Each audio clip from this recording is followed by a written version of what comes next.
Dr. Phillips, and I want to bring you in, and other panelists can chime in as well.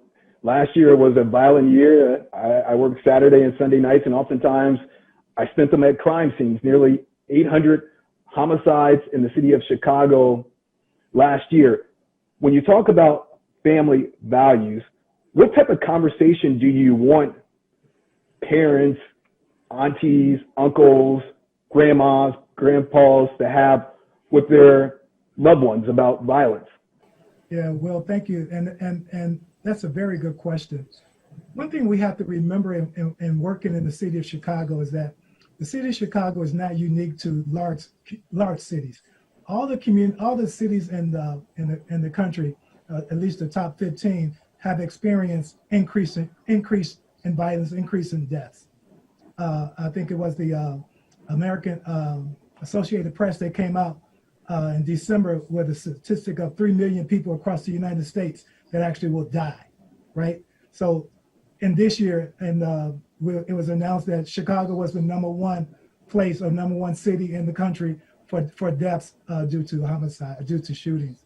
One thing we want to talk to our families about this year, and it's a strategy that we're going to be using across the city, I believe, is one thing. Let's not make 2020 define us. 2020 cannot define who we are as a community, who we are as a city. Okay, that's one thing we want to leave them with. The second thing is that we as community-based organizations, we have to go deeper into our communities and start working with families on a one-on-one basis. We normally are on the street at will, as you know, our organizations are on the street doing street level intervention. And we work with the most high-risk individuals in the communities. One thing that we're pushing this year is with our community-based organization is to start dealing and working with what's called parent and youth mentoring. That's going to be a really essential part of helping us to bring down the violence in our communities.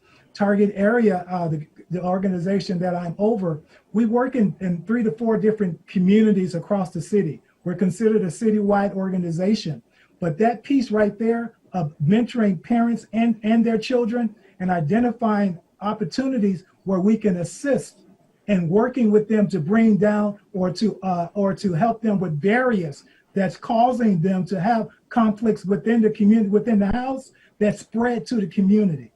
Domestic violence is another area that we're going to be working in, and family values. It's interesting that domestic violence is directly related to the number of shootings and homicides that's on the street.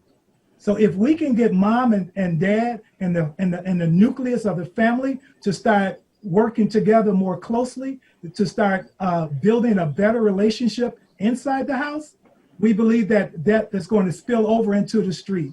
We believe that if we work on the family issues inside the house, if we work on employment, if we work on getting back, kids getting back in school, if we're working on a continuing education, mental health, those issues that are in the family, we believe that that's going to help stem the violence in 2021.